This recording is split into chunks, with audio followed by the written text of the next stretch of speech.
નમસ્કાર, હું તો બોલીશમાં હું રોનક પટેલ આપનું સ્વાગત કરું છું. હું તો બોલીશના જે સતત 1851મો એપિસોડ અને 1851મા એપિસોડના 3 મુદ્દા છે. પહેલો મુદ્દો છે આવો આઈસ્ક્રીમ લાવશે એટેક. ઉનાળામાં આઈસ્ક્રીમ ખાવો જોઈએ, પણ કયા પ્રકારનો આઈસ્ક્રીમ ખાવો જોઈએ, કયા પ્રકારનો આઈસ્ક્રીમ ન ખાવો જોઈએ, કેવા પ્રકારની આઈસ્ક્રીમમાં કેટલાક લોકો મિલાવટ કરે છે એ સમજવું જરૂરી છે, એટલે મુદ્દો છે. બીજો મુદ્દો છે ચૂંટણીમાં ઝેર, પરિણામ પછી પ્રેમ. છેલ્લા 20-30 દિવસ સતત નેતાઓને ઝેર વખતા જોયા. આજે પ્રેમની વર્ષા કરતાં હું તેમને દર્શાવીશ, તમારી સમક્ષ લઈ આવીશ. અને ત્રીજો મુદ્દો છે કેવી પડશે ગરમી.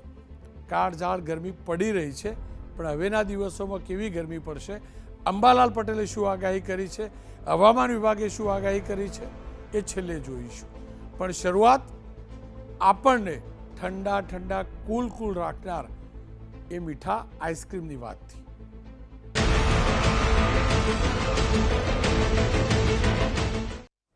જેમ જેમ ગરમી વધે છે તેમ તેમ ઠંડા પીણા અને આઈસ્ક્રીમનું ચલણ પણ વધે છે. આઈસ્ક્રીમના વેપારની આ સૌથી સારી સિઝન હોય છે.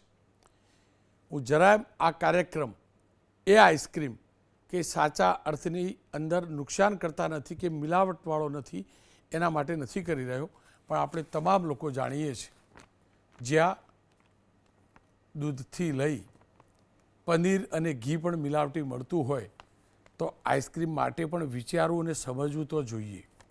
અનેક ઠેકાણે આઈસ્ક્રીમ એવી કન્ડિશનમાં બનતો હોય છે, ખાસ કરીને ગ્રામીણ વિસ્તારમાં એટલી ગંદકી અને એવા ગંદા માહોલમાં બનતો હોય છે કે એનાથી સતત દૂર રહેવું જોઈએ.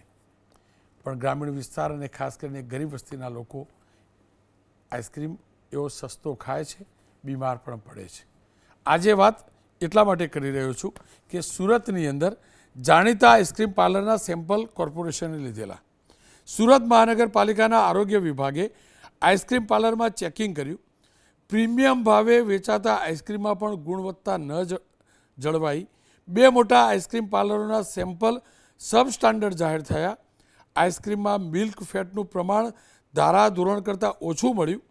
સુરતના સિટી લાઇટના શિવ કૈલાસ આઈસ્ક્રીમ પાર્લરના વેનીલા આઈસ્ક્રીમમાં મિલ્ક ફેટનું પ્રમાણ ઓછું હતું, તો ઉધના મગદલા રોડના કેફે ડિઝાયરના મલાઈ પિસ્તા આઈસ્ક્રીમના સેમ્પલ પણ ફેલ થયા છે, જેમાં મિલ્ક ફેટની હાજરી ઓછી જોવા મળી છે.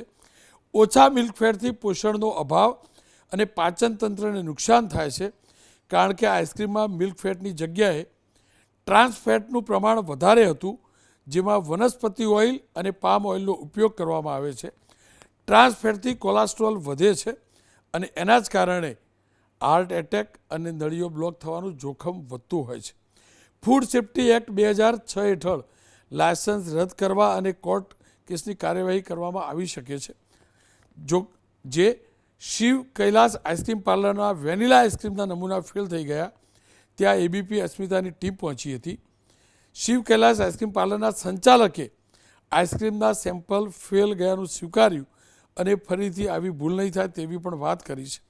આ સાથે વેનીલા આઈસ્ક્રીમ જ્યાંથી તેઓ ખરીદે છે ત્યાં જાણકારી આપવાની પણ વાત કરી છે. આવા સાંભળી લઈએ એ પાર્લર જ્યાં આ પ્રકારની તપાસ થઈ, ત્યારબાદ સુરત મહાનગરપાલિકાના ફૂડ સેફ્ટી અધિકારીએ શું કહ્યું. અશોક પાનની સામે સિટી લાઇટ ખાતે આવેલ Shiv Kailash ice cream and juice પાર્લરમાંથી વેનીલા આઈસ્ક્રીમ અને કેઝે ડિઝાયરમાંથી મલાઈ પિસ્તા આઈસ્ક્રીમના નમૂના લેવામાં આવેલ, જે સબ સ્ટાન્ડર્ડ જાહેર થયેલ છે, જેમાં મિલ્ક ફેટનું પ્રમાણ ઓછું માલુમ પડેલ છે. સબ સ્ટાન્ડર્ડ તથા અનસેફ જાહેર થયેલ, તેના અનુસંધાનમાં તેઓ વિરુદ્ધ food safety and standard act મુજબની કાર્યવાહી કરવામાં આવશે. સુરતમાં જે સિદ્ધિ આઈસ્ક્રીમ પાર્લર જે પાર્લે પોઈન્ટમાં આવેલું છે અને આઈસ્ક્રીમના સેમ્પલ લેવાયા, જેમાં કાજુ દ્રાક્ષ આઈસ્ક્રીમમાં મિલ્ક ફેટ ઓછું જણાવ્યું હતું. આ કેસમાં તે સંસ્થાને 35 દિવસનો સમય આપ્યા બાદ ફૂડ સેફ્ટી એક્ટ અંતર્ગત ફરિયાદ દાખલ કરવામાં આવી અને દોષિત ઠરતા 3 લાખ સુધીનો દંડ ફટકારવામાં આવે છે. હાલ એજ્યુકેટિંગ ઓફિસરની કોર્ટમાં કેસ ચાલી રહ્યો છે. ખેર, આઈસ્ક્રીમ ખાવો તમામને ગમે છે. બાળકો રંગબેરંગી આઈસ્ક્રીમથી આકર્ષાય છે. વડીલો પણ ખાય છે, વૃદ્ધો પણ ખાય છે. આઈસ્ક્રીમ ખાવામાં કદાચ ખોટું કશું નહીં હોઈ શકે, કારણ કે એ ટાઢક આપે છે. પણ એ જાણવું ને સમજવું છે કે શું એ ખરેખર આઈસ્ક્રીમ દૂધમાંથી બને છે કે અલગ પ્રકારના ફેટ આપણે જે જોતા આવ્યા છે પનીરની અંદર, દૂધની અંદર એ પ્રકારની મિલાવટ પણ હોય છે. અને એ સમજવું, જાણવું અતિ જરૂરી છે, કારણ કે ઉનાળામાં અનેક પ્રકારની બીમારી ફેલાતી હોય છે. જલ્પેશભાઈ જયદેવન, માફ કરજો, જપેશભાઈ જયદેવનજી સીઓ છે હોકો આઈસ્ક્રીમથી. વિમલભાઈ શાહ ઇન્ચાર્જ છે પબ્લિક હેલ્થ લેબોરેટરી એએમસીથી. Doctor Yogesh Gupta senior physician છે. વિમલભાઈ, આપનાથી જ વાતની શરૂઆત કરવી છે. કયા પ્રકારની તપાસની અંદર ગેરરીતિઓ સામેલ ધ્યાનમાં આવતી હોય છે, ખાસ કરીને આઈસ્ક્રીમ અને કેન્ડીને લઈને? આઈસ્ક્રીમ એ 3 પ્રકારના હોય છે: low fat ice cream, medium fat ice cream અને આઈસ્ક્રીમ. એવી જ રીતે ફ્રોઝન ડેઝર્ટ પણ 3 પ્રકારના હોય છે: low fat frozen dessert, medium fat frozen dessert અને ફ્રોઝન ડેઝર્ટ. હવે સમજવું જરૂરી છે કે આઈસ્ક્રીમ છે કે ફ્રોઝન ડેઝર્ટ. આઈસ્ક્રીમ છે એની અંદર મિલ્ક ફેટ જ હોય છે. ફ્રોઝન ડેઝર્ટ એ એફએસએસઆઈએ પરમિટ કરેલું છે કે જેમાં આઈસ્ક્રીમ નહીં લખવો અને ફ્રોઝન ડેઝર્ટ લખી અને મિલ્ક ફેટના બદલે વેજીટેબલ ફેટ વાપરવી. હવે વસ્તુ એ થાય છે કે લોકો આઈસ્ક્રીમ તરીકે, જનતા આઈસ્ક્રીમ તરીકે લે છે અને એ લોકોને ફ્રોઝન ડેઝર્ટ પધરાઈ દેવામાં આવતું હોય છે. જે બધા આઈસ્ક્રીમ સમજીને ખાતા હોય છે, પણ ખરેખર હકીકતમાં એ ફ્રોઝન ડેઝર્ટ હોય છે. જ્યારે આઈસ્ક્રીમને આઈસ્ક્રીમ તરીકે વેચો તો એની ગુણવત્તા ઘણી સારી હોય છે, પણ જ્યારે આઈસ્ક્રીમને તમે ફ્રોઝન ડેઝર્ટના સ્વરૂપે ખાવ છો તો એ ચોક્કસ તમને નુકસાન કરતા હોય છે. અને એનું નુકસાન તમે રોજે રોજ આઈસ્ક્રીમ ખાવામાં, વાપરવામાં, શરીરને વાપરવામાં આવે તો એનું નુકસાન થતું જ હોય છે. અને જે આપણે વાત કરી એ પ્રમાણે જો મિલ્ક ફેટનું પ્રમાણ 10%, મિલ્ક ફેટનું પ્રમાણ 10%થી વધારે હોય તો એને આઈસ્ક્રીમ કહેવાય. 10% કરતાં ઓછું અને 7.5%થી વધારે હોય તો એને મીડિયમ ફેટ કહેવાય. અને 7.5% કરતી ઓછું હોય તો એને લો ફેટ આઈસ્ક્રીમ કહેવાય. એવી જ રીતે ફ્રોઝન ડેઝર્ટમાં પણ એવું છે કે વેજીટેબલ ફેટવાળો જે વસ્તુ પ્રોડક્ટ બનાવી હોય એમાં પણ 10%થી વધારે હોય એને ફ્રોઝન ડેઝર્ટ કહેવાય. 7.5થી 10%ની વચ્ચે હોય તો એને મીડિયમ ફેટ ફ્રોઝન ડેઝર્ટ કહેવાય. 7.5%થી ઓછું હોય તો એને તમે લો ફેટ ફ્રોઝન ડેઝર્ટ કહી શકો. પણ જ્યારે લેબોરેટરીમાં આવે છે ત્યારે ફ્રોઝન ડેઝર્ટ અને આઈસ્ક્રીમ એ બે ચોક્કસ પેરામીટરથી લેબોરેટરીના અંદર ડિટેલ ટેસ્ટિંગથી, એના ફેટી એસિડ પ્રોફાઇલથી, એના બીટા સિટોસ્ટિરોલ, એની અંદર જે ફેટ હોય છે એના બીટા સિટોસ્ટિરોલ ટેસ્ટ ઉપરથી, એના ઉપરથી ટ્રાન્સ ફેટી એસિડ કેટલો છે એ બધું ચેક કરી અને એની અંદર ઓઇલનું પ્રમાણ છે કે ડાલડા ઘીનું પ્રમાણ છે કે આપણે મિલ્ક ફેટનું પ્રમાણ છે એ ચોક્કસ રીતે જાણી શકાય છે. શાહ સાહેબ, આપ જોડાયેલા રહેજો અને આપ પાસે પછી ડીશ ગોળાવાળી પણ વાત કરવી છે. ત્યાં સુધી જપેશભાઈ સાથે વાત કરું. જપેશભાઈ, જે પ્રકારે સમજાવવામાં આવ્યું, જો સામાન્ય નાગરિકને આઈસ્ક્રીમ અને આ ડેઝર્ટ બંનેમાં, ફ્રોઝન ડેઝર્ટમાં ખબર નથી પડતી, ભેદ શું હોય છે? અને તમે કેમ કે એક બ્રાન્ડ સાથે જોડાયેલા છો, એક બ્રાન્ડેડ આઈસ્ક્રીમનું ઉત્પાદન કરો છો, ખરેખર કયા પ્રકારની સ્થિતિ હોય છે? हाँ, तो एज अ ब्रांड, एज होको, हम ये कोशिश करते हैं basis FSSAI guidelines and everything that whatever product that we make, whatever ice cream that we make pure ice cream only, right. हम हमेशा आइसक्रीम, जैसे सर ने बताया था कि आइसक्रीम हमेशा दूध से बनता है और फ्रोज़न डेजर्ट दूध के अलावा जो तेल से, ऑयल से बनता है उससे बनता है. तो आप जब भी आइसक्रीम खरीदें तो एक ब्रांडेड प्लेयर से आइसक्रीम खरीदें और उस ब्रांड में फसाई गाइडलाइंस के हिसाब से वो लिखा होगा फ्रंट ऑफ पैक में कि ये आइसक्रीम है कि फ्रोज़न डेजर्ट है. सिमिलरली जब आइसक्रीम का क्वालिटी के बारे में सर ने बात किया कि कितना फैट ऑफ आइसक्रीम है। जब ब्रांडेड आइसक्रीम खाओगे तब एज अ ब्रांड एज होको हम क्या करते हैं, आइसक्रीम में मेजरली अडल्ट्रेशन या जो भी होता है वो इंग्रेडिएंट लेवल पे काफ़ी कुछ होता है, राइट।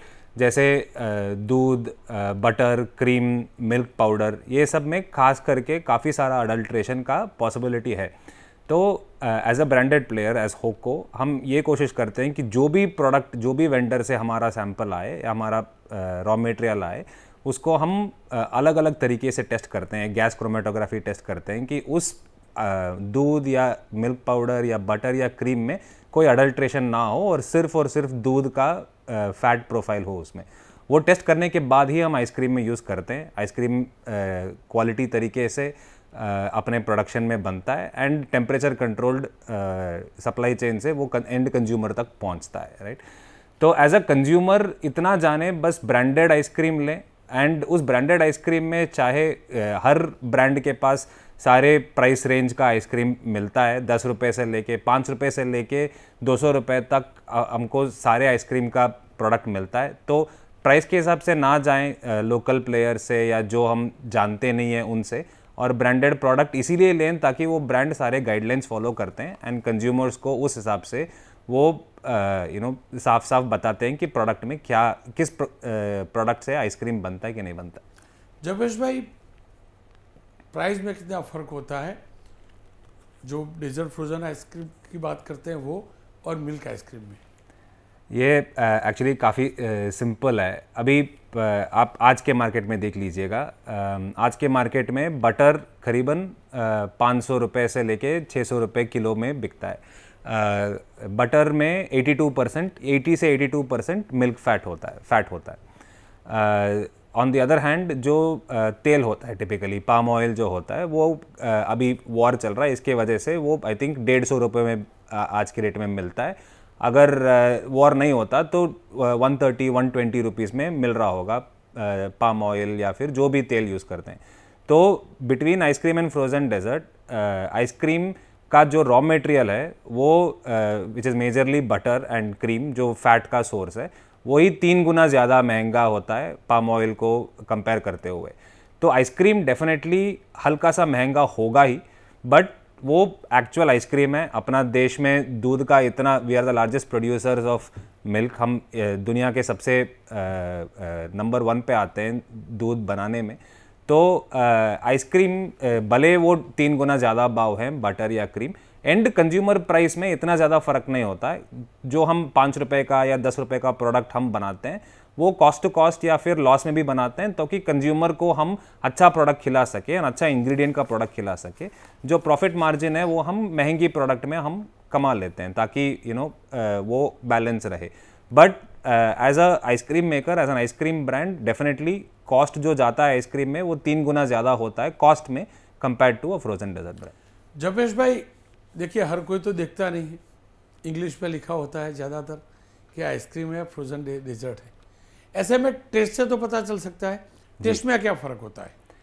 जी, हम ट्रेडिशनली जब जो रेगुलरली आइसक्रीम या जैसे हम लोग रोज़ टेस्टिंग करते हैं, हमको हल्का सा फ़र्क दिख जाता है, but as a lay consumer, as a everyday consumer इतना ज़्यादा फ़र्क नहीं पड़ता है, right.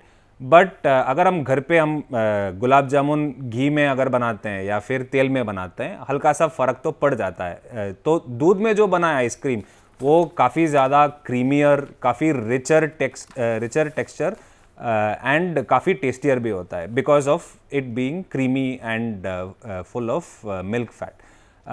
Frozen dessert on the other hand, कुछ टाइम के बाद, आइसक्रीम पिघल जाने के बाद अगर आप हाथ में लगाओगे तो पूरा तेल टाइप सेंसेशन आएगा। बट कंज्यूमर्स टिपिकली वो टेस्ट वेस्ट नहीं करते हैं, आइसक्रीम पिघलने तक वेट करके फिर वो फ्रोज़न डेजर्ट है या नहीं है ऐसा चेक नहीं करते। तो एक्चुअली कुछ टाइम पहले काफ़ी ब्रांड ने ये जानकारी देने की भी कोशिश करी थी दैट आइसक्रीम ब्रांड्स क्या है एंड फ्रोज़न डेजर्ट्स ब्रांड्स क्या है। एंड बस आज के कंज्यूमर्स इतना जाने कि होको जैसे brand is pure ice cream kind of brand. एक आखिरी सवाल, और ओवरऑल मार्केट की बात करना और परसेंटेज के हिसाब से जानना है, मिल्क आइसक्रीम और डेजर्ट फ्रोजन, ये दोनों का परसेंटेज देखें मार्केट में तो कितना मार्केट मिल्क आइसक्रीम का होगा और ये फ्रोजन डेजर्ट का होगा? देखिए, ऑर्गेनाइज्ड मार्केट में मार्केट लीडर जो हैं वो अमूल हैं, and Amul as we know is pure ice cream, दूध से बना हुआ आइसक्रीम ब्रांड है। अमूल का करीबन 40 से 45% मार्केट शेयर है। तो हम ये कह सकते हैं कि अमूल, होको, ये जैसे कंपनी कुल मिला के करीबन 70% of our ice cream industry is of the ice cream industry is ice cream and the remaining 30% is frozen dessert. But आजकल काफ़ी सारे ब्रांड्स ये जानने लगे हैं कि इंडिया के कंज्यूमर्स को आइसक्रीम का टेस्ट फ्रोजन डेजर्ट से ज़्यादा अच्छा लगने लगा है। तो भले कुछ आइसक्रीम ब्रांड्स कॉस्ट प्रेशर की वजह से या कुछ भी वजह से फ्रोजन डेजर्ट बनाते रहे होंगे, बट आज के डेट में वो काफ़ी सारे ब्रांड्स हमको फॉलो करने की या अमूल को फॉलो करने की कोशिश में हैं कि हम भी वो आइसक्रीम बनाएं, ना कि फ्रोजन डेजर्ट बनाएं, ताकि कंज्यूमर्स भी अवेयर होने लगे। जपेश भाई, बहुत बहुत शुक्रिया आपका। डॉक्टर योगेश गुप्ता મારી સાથે જોડા। ગુપ્તા સાહેબ, આપણે પહેલાં દૂધની વાત કરતા હતા, પછી ઘીની વાત કરવા લાગ્યા, પનીરમાં તો થોડી ઘણી અસર પણ થઈ કે પેલું બેનાલોગ હતું એ દૂધ વગરનું, અને આ જ પ્રકારે ફ્રોઝન ડેઝર્ટ પ્રકારનું જ એ જ પ્રકારના ઉત્પાદન એ પનીર હતું, જે પનીર ગણાતું જ નહોતું, એનાલોગ હતું। એમાં થોડોક સુધારો પણ આવ્યો, પ્રશાસને થોડીક કાર્યવાહી પણ કરી, નિયમ પણ બનાવ્યો, પરિપત્ર જૂનો તેનો અમલ ફરીથી કરવાની થોડા ઘણા અંશે શરૂઆત પણ થઈ, અને એ જ ભાગરૂપ હું આ કાર્યક્રમ કરી રહ્યો છું। કેટલું હાર્મફુલ છે આ પ્રકારનો આઈસ્ક્રીમ ખાવો કે જે ખરેખર આઈસ્ક્રીમ છે જ નહીં?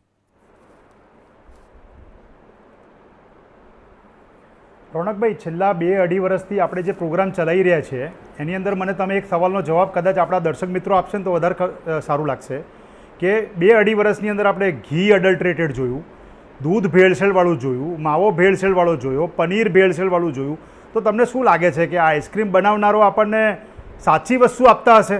આ દેશમાં શક્ય છે ખરા? શક્ય જ નથી, બરાબર? તમે જે શરૂઆતમાં કીધું ને કે આઈસ્ક્રીમ આવે ને, ગરમી આવે એટલે આઈસ્ક્રીમ ખાવું ગમે, મારા બોડીને ટાઢક આપે, બરાબર છે। આપણા આઈસ્ક્રીમ સૌથી વધારે ખાય કોણ આપણા દેશની અંદર કે દુનિયાની અંદર? તો બાળકો।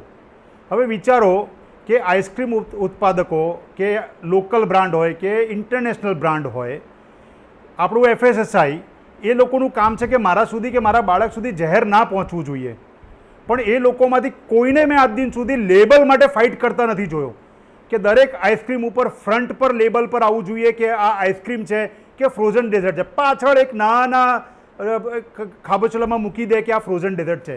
કયું બાળક એને જોવાનું હતું, કયો માતો પિતા એને જોવાનો હતો? આ તો એક થઈ વાત। હવે ઇમ્પોર્ટન્ટ વસ્તુ છે કે તમને જ્યારે ખબર છે કે ફ્રોઝન ડેઝર્ટની અંદર FSSAIએ ટ્રાન્સફેટ 2% સુધી અલાઉ કર્યું છે, તમને ખબર છે કે WHO એવું કહે છે કે એક દિવસની અંદર 1%થી વધારે ટ્રાન્સફેટ ના લેવું જોઈએ, તો મને તમે સમજાવો કે આવી ગાઈડલાઇનનું મહત્ત્વ શું? કે હેલ્થ, જેને હેલ્થ માટે જે સંસ્થા બની છે એ એવું કહે છે કે દિવસમાં 1%, FSSAI કહે છે 2%, અને ઉત્પાદકો નાખે છે એમની ઈચ્છા પ્રમાણે, અને પછી આપણે એમ કહીએ છીએ કે આપણા દેશની અંદર ઇન્ડસ્ટ્રી વધી રહી છે, તો એમાં કોઈ જ માલ નથી। હવે વાત આવી કે આઈસ્ક્રીમને ફ્રોઝન ડેઝર્ટ। સાહેબ, મારો આ જે કન્ઝ્યુમર છે એ બિચારો એમે એટલો બધો હેરાન પરેશાન છે કે દૂધનું ઠેકાણું નહીં, પનીરનું ઠેકાણું નહીં, એમાં હવે આઈસ્ક્રીમ શોધે, ફ્રોઝન ડેઝર્ટ શોધે, રાજા રાણી, દેવરાણી જેઠાણી, કુલ્ફી, માટલા કુલ્ફી, રજવાડી કુલ્ફી, આઈસ ગોલા, આઈસ્ક્રીમ સેન્ડવિચ, કૂકી સેન્ડવિચ, આ બધા નામ સાથે આપણા બાળકોને આ પીરસવામાં આવે છે। અને કોઈ પણ મને એમ કહેતું હોય ને કે FSSAIના નિયમ ફોલો કરીએ છીએ, તો હું માનવા તૈયાર નથી। એક એક જણની તમે તપાસ કરાવો ને તો દરેક જગ્યાએ આપણને જાણવા મળશે કે આપણા બાળકોને અને આપણા વૃદ્ધોને અને આપણા લોકોને ખાલી ઝેર પીસવામાં આવે છે। હવે ઇમ્પોર્ટન્ટ વસ્તુ ફ્રોઝન ડેઝર્ટ, આની અંદર એ લોકો કહે છે કે 2% ટ્રાન્સફેટ અલાઉડ છે। તમને લાગે છે કે આ લોકો જે ખાલી બિઝનેસ કરવા માગે છે, જે ખાલી પ્રોફિટ કરવા માગે છે, એ 10 રૂપિયા 20 રૂપિયાની વસ્તુમાં કેટલું ઝેર નાખતા હશે, કેટલું ટ્રાન્સફેટ નાખતા હશે, કેટલું પામ ઓઇલ ને કેટલું ઇન્ડસ્ટ્રીયલ કેમિકલ નાખીને મારા બાળકોને પીરસતા હશે? તમને લાગે છે કે આ લોકો ખાલી ને ખાલી આ FSSAIની વાત કરીને છૂટી જતા નહીં હોય? સો ઇમ્પોર્ટન્ટ વસ્તુ એ છે કે આપણા દેશની અંદર સરકારે હવે લેબલ એકદમ સ્ટ્રિક્ટ કરી દેવાની જરૂર છે।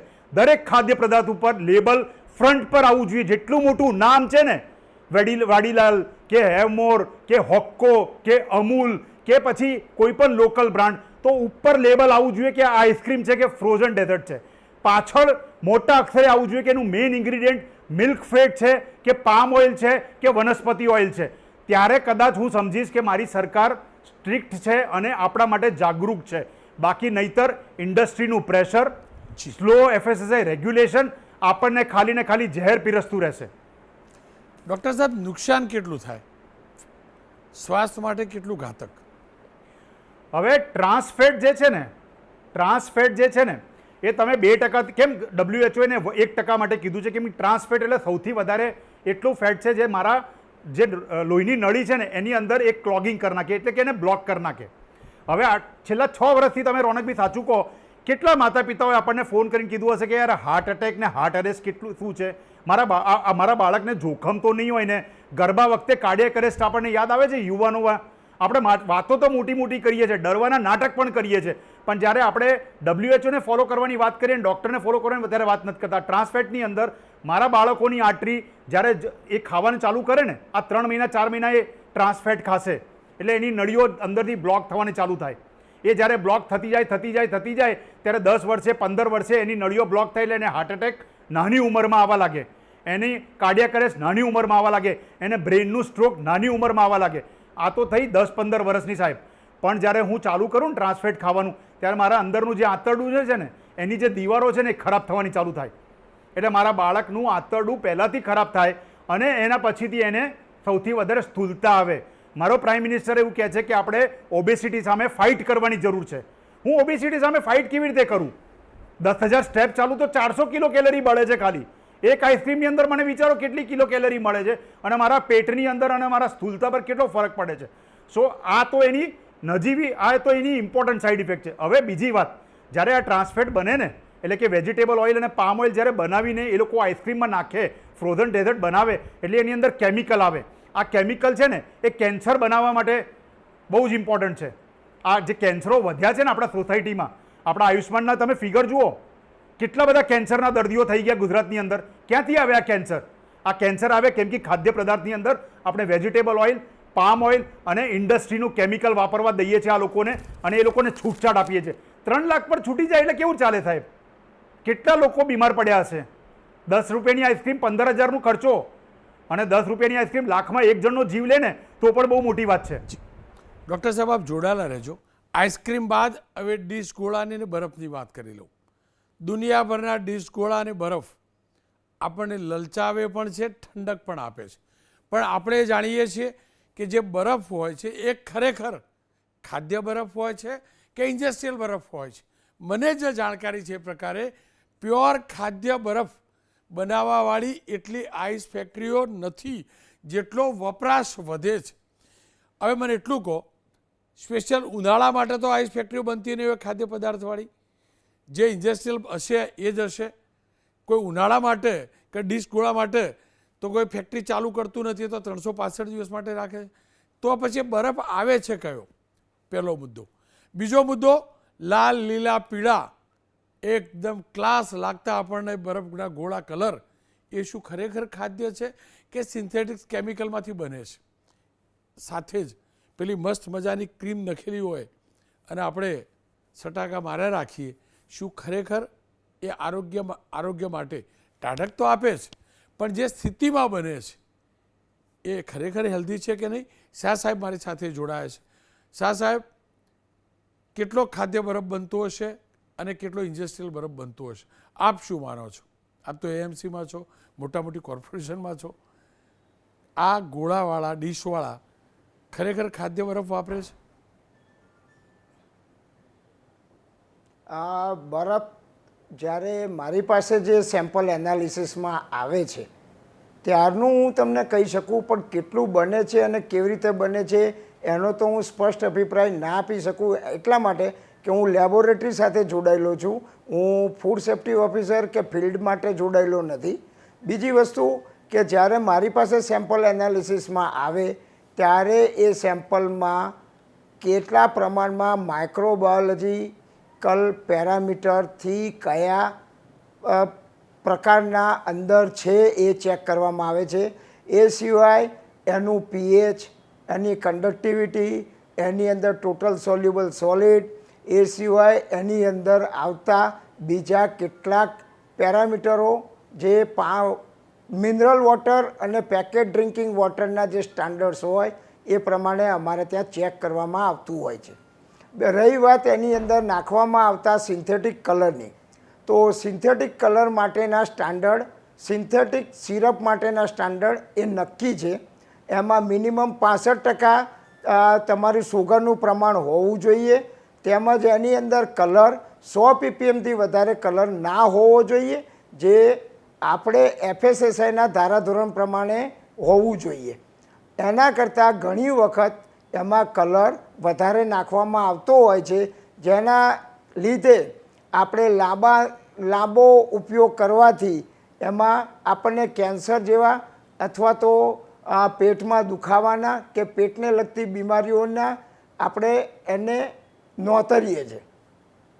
અને સાથે જ આટલી ચર્ચા કરવા જ બેઠા છીએ તો પેલા પાણીના જગને મિનરલ વોટરના નામે વેચવામાં આવે છે, સેમ્પલ આવતા હશે, ખરેખર મિનરલ વોટર હોય છે? હા, એ મિનરલ વોટર નથી હોતું, પેકેટ ડ્રિંકિંગ વોટર હોય છે.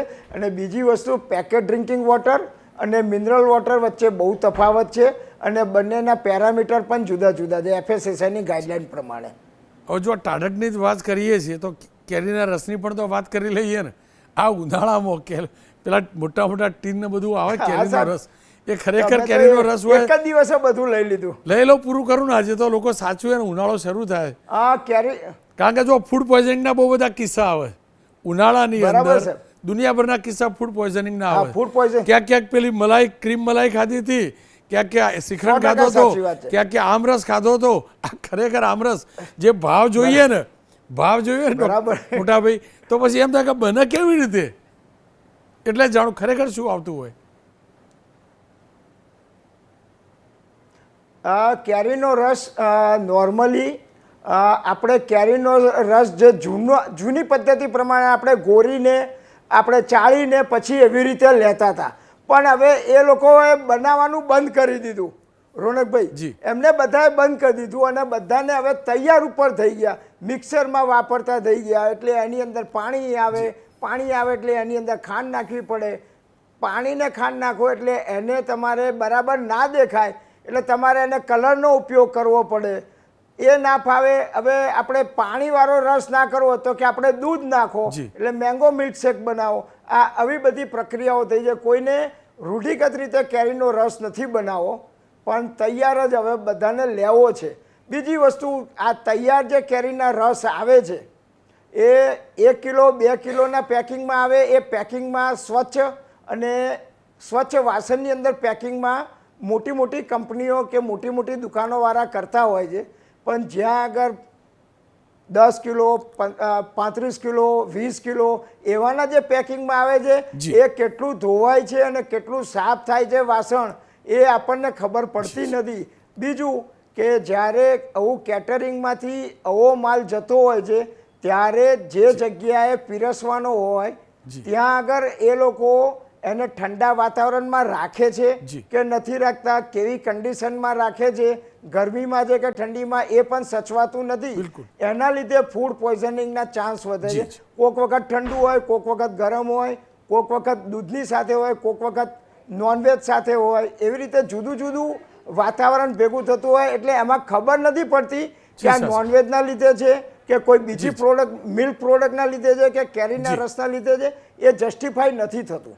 આપનો ખૂબ ખૂબ આભાર ડૉક્ટર સાહેબ. છેલ્લે મફતની સલાહ લેલું તમારી.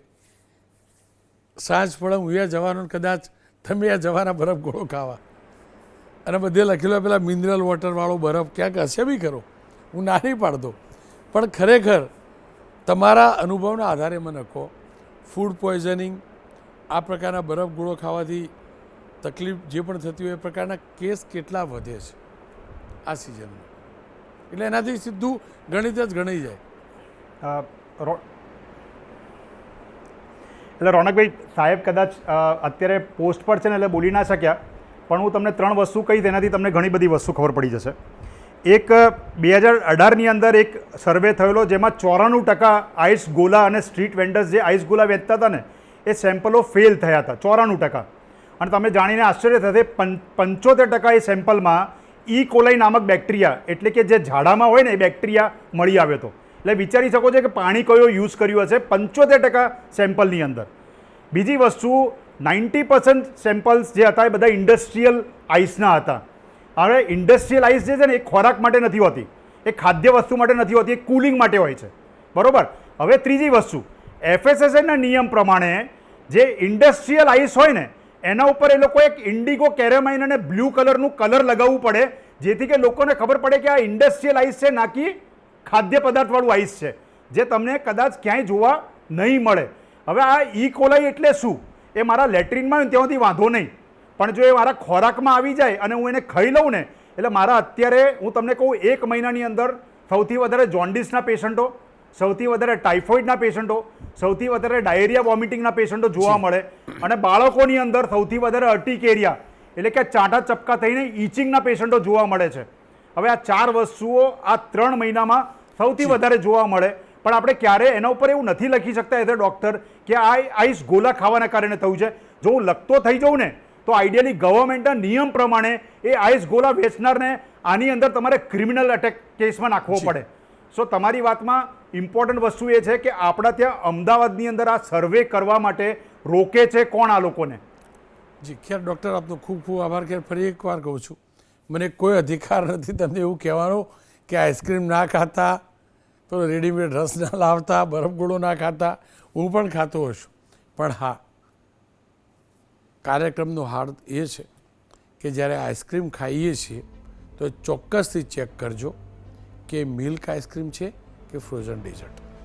બરફગોળો એકવાર પૂછજો તો ખરા કે આ બરફ જે છે તે ઇન્ડસ્ટ્રીયલ બરફ છે કે ખાદ્ય બરફ છે. સાથે જ કેરીનો રસ સિઝનમાં લાલત્વ થાય, મીઠો હોય, આમરસ કોને ન ભાવે, પણ સાચવીનો ખાવો, કારણ કે હકીકત છે દર બીજા દિવસે ક્યાંકથી ને ક્યાંકથી ફૂડ પોઈઝનિંગના કિસ્સા સામે આવે છે. એ દૂધ પ્રોડક્ટના કારણે હોય કે પછી આ પ્રકારના ખાદ્ય પદાર્થોના કારણે. કહેવાય છે ને, પહેલું સુખ તે જાતે ન રહ્યા. છેલ્લે એટલું કહીશ, દિખાવે પે મત જાઓ, અક્કલ લગાવો. બહુ કલરફુલ હોય એટલે સારું એવું જરાય જરૂરી નથી. સ્વાસ્થ્ય સારું કશું ન હોઈ શકે. જીભને ખુશ રાખવા માટે આખું પેટ ખરાબ ન કરાય.